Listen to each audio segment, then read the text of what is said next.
Hey, hey, hey. Time for another Out of This World story from rSpace. So, your wife cheated on you. Now what? Fear not. This isn't the end of your story. Today on rSpace, it's about finding your footing when everything feels upside down. My wife had an affair but falsely accused her affair partner. I kicked her to the curb and exposed her. My story sounds somewhat similar to a story I had read here, and that is why I'm posting mine, so people can read and learn, because I didn't.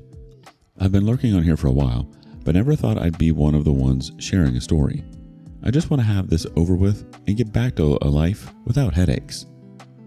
So, a bit of background. I'm in my late 30s, and I work as an architect. I grew up raised by a single mom. She did everything she could to ensure I finished high school and got into college.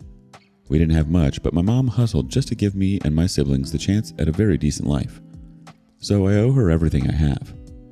I also think that was what instilled in me a strong need to always be a responsible man. I wouldn't ever willingly choose not to be there for my wife and children. Anyway, I've always had this mindset that women from humble backgrounds make the best wives, probably because of how I was raised and how my mom was when my dad was alive. So, when I met my wife Danny, short for Daniela, who came from a similar upbringing, I thought I'd found someone who understood life's struggles, like my mom obviously did. Danny is a great woman, or I used to think that. She's always been close to her parents, and I've done my part to support them, sending gifts to them when I can, just as a little bit of support. They still live in a small town, in a little cottage, and I always made sure they never needed anything. We got married 4 years ago. Life's been good overall. We don't have any kids yet, but it wasn't for lack of trying. Now, I've got a couple of friends from my college days. We all studied architecture together. Every 3 months or so, we attend this fancy architecture cocktail party hosted by one of our mutual acquaintances. It's always been the same deal. We go, we network, we schmooze with potential clients, and have a good time. My two friends come with their wives too. It's become a routine for us. At one of these parties, though, something didn't sit right. I noticed Annie was taking a little longer than usual to come back from the bathroom.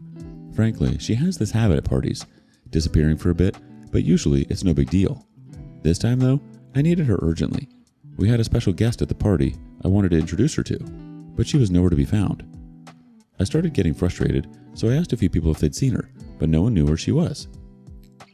I decided to go outside to make a phone call and maybe take a breather. As I was walking through the garden, I saw her in the corner of the yard with some guy. It was a bit dark at the corner where they were, so I couldn't really see their faces, but her dress was illuminated enough for me to know it was her. The way they were standing, it was like they'd been doing something, but it wasn't obvious what exactly. The second I called out her name, the guy bolted, didn't even look back. I lost it. I stormed over and demanded an explanation. She started crying, telling me she didn't know the guy, that she had been groped by him and was in the process of getting away when I showed up. She was really hysterical about it. She kept saying how scared she was and how she just wanted to go home. So, I did what any good husband would do. I took her home and put her to bed. But all night I couldn't shake the feeling that something wasn't right. I didn't get enough sleep, thank God the next day was a Sunday. Immediately I woke up, I asked her to walk me through what happened again.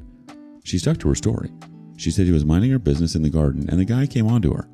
I'm not one to take assault lightly, so I mentioned going to the police. That's when she absolutely freaked out. She'd begged me all day long not to involve the police. She said she didn't want to go through that kind of publicity, needing to recount the abuse to multiple people over and over, and that she was already feeling humiliated enough. I caved and told her I wouldn't go to the police, but I couldn't let it go.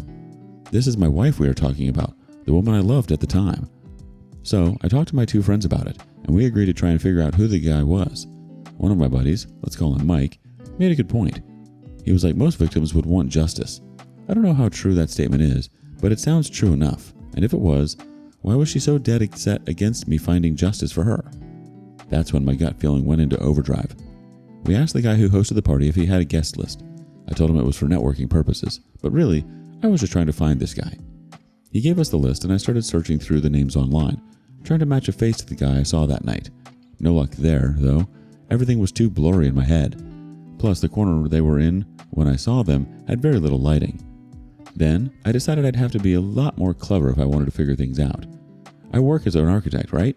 So I came up with an excuse to show Danny some photos of people, pretending I was working on a new project and wanted to show her the people I would be working with. I had excluded a lot of people as the potential suspect, but for those that I was least sure of, I slipped their photos into the bunch. When I went through them, I didn't notice her react in any odd kind of way, so it really didn't seem like any of them was the guy. Here's where things get interesting. The guy who hosted the event reached out, asking how my networking was going. I couldn't keep up the lie anymore, so I came clean about what happened. He was absolutely appalled, and he asked why I didn't just tell him the truth earlier, because he tells me that he's got CCTV footage of the outside of his house. He had installed cameras in the garden area for security reasons. Apparently they're well hidden, so no one really notices them at the parties. My heart was pounding at this point. I went over to his place with my two friends, and we watched the footage together. There was a blind spot right where I found Danny and the guy, but the cameras did capture her walking to the garden alone, and then the guy following her shortly after. We also saw the part where he fled when I showed up. His face was clear as day. The perks of investing in cameras that are better than what every single mall seems to have. So we matched his face to one of the guys on the guest list. Turns out this dude was a senior partner at the host's firm. A new invite to the party, someone who had only attended these events about 2 times in the past. It was quite appalling that someone of such status would do such a thing, but there's no profile to these kinds of crimes, is there? We tracked him down using the contact info from the list and confronted him. After some persuasion, he admitted everything. Unfortunately, he wasn't admitting to a crime, and that's where I really lost my mind. Danny and this guy had been seeing each other for some months. They were having an affair. They met at one of the previous parties, exchanged numbers, and things spiraled from there. I initially thought that he might have been lying to try and cover his tracks, but he knew way too much about Danny for that to have been the case. I haven't talked to Danny about any of this. Only I and my colleagues know about this. That is why I'm here ranting to strangers, hoping for them to tell me what next to do. Left to the host, I should go to marriage therapy and not let a marriage crumble because of a mistake. My friends, on the other hand, want me to cheat back and then get a divorce. Divorce is on the table, obviously, but I want to make sure I handle this the right way. I don't know whether cheating back is even worth the effort. I need something more potent than that. Sometimes it takes a jarring experience like this to realize that being a nice guy doesn't always mean you're getting the honesty and respect you deserve in return. It's okay to not know what to do right now. I mean, your whole world has been turned upside down. First off, start prioritizing your own boundaries and feelings. It's okay to not always play the role of the understanding partner. Sometimes you have to advocate for yourself too. Update. I was expecting way more responses to my original post than I actually got. Still, a big thanks to everyone who commented, gave advice, and shared their own stories. As much as I agree with some of you saying I should be the bigger person and just divorce her, move on, and live a happy life, I don't think I can. Do you understand the gravity of an affair? How much work it takes to consistently do wrong? If I had taken this to the police and not investigated it myself, I would have ruined a person's reputation. A senior partner was faced with accusations of groping a woman at a party. Danny was going to do all of that because she was cheating. After my original post, I spent a lot of time thinking about what to do. And the first thing I did was to contact my longtime lawyer. The next thing was to burn her life down. Just confronting her, maybe yelling at her or handing her the divorce papers and letting her go, felt too simple, too clean. After everything I've done for her and her family, I wanted her to feel the weight of her betrayal and almost carelessly putting someone else's life in jeopardy. As I'm writing this, something just came to me. For her to have had an affair with this guy, she liked or loved him to a certain extent, yet she was willing to ruin him to cover her tracks. That would have meant she could throw me under the bus too, for whatever justifiable reason she might come up with.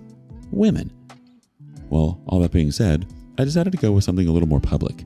You see, Danny's family means a lot to her. They've never had much, but they always treated me with respect. I can say they loved me like a son, and I won't be wrong. She's always been super close with them. She cherishes her dad, and has this daddy's little girl aura. Sweet for her, sweet for me too. I planned a trip for us to visit them. This wasn't out of the ordinary though. She loved seeing her parents, and they loved having us over. I didn't let on that I knew about the affair.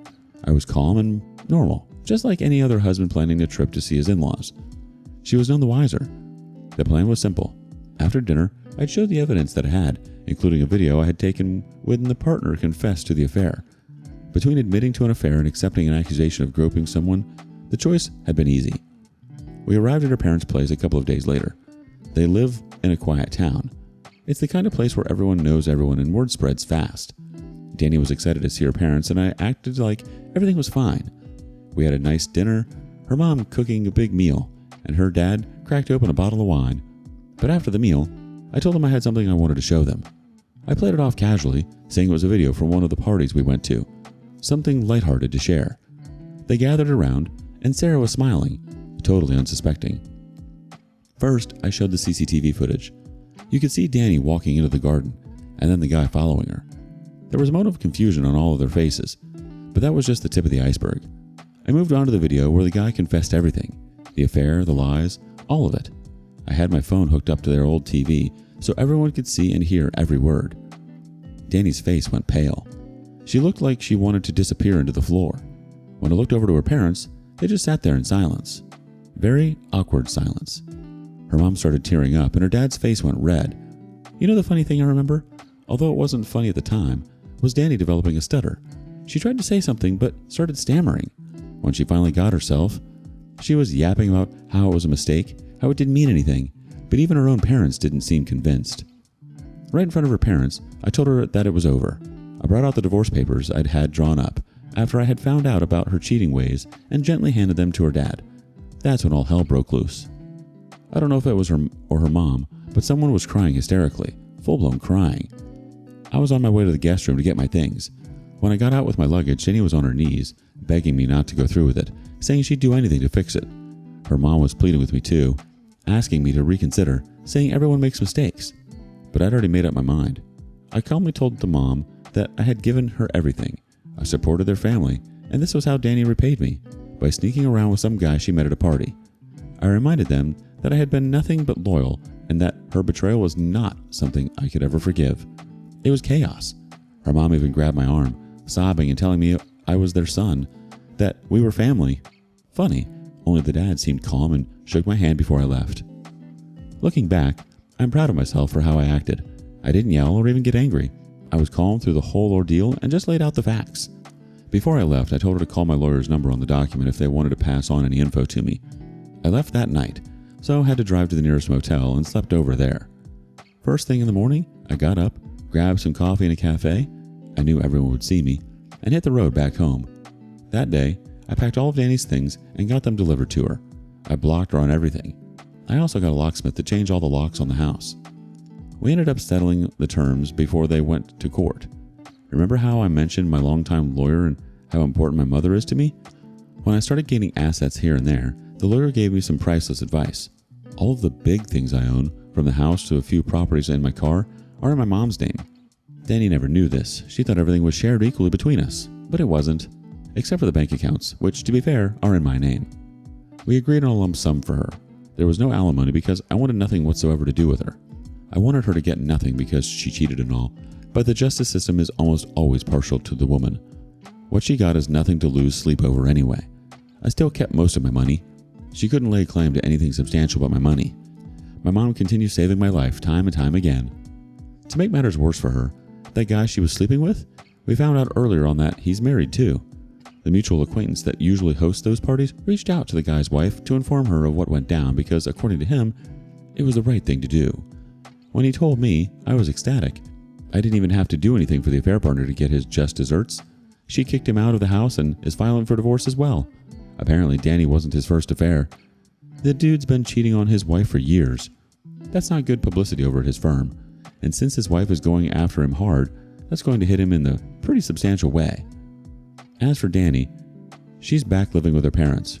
From what I've heard, she's been a wreck since the whole thing went down. I don't know if she was able to get a job. She's quit working a few years ago because I was supporting her, but now she has to fend for herself. I'm sure word has gotten around to her small town. At least, I really hope it did. She's definitely going to become the talk of the town, and not in a good way. They tend not to have drama over there, so that should satisfy the craving. I feel no sympathy. She threw away everything for an affair, and now she's paying the price.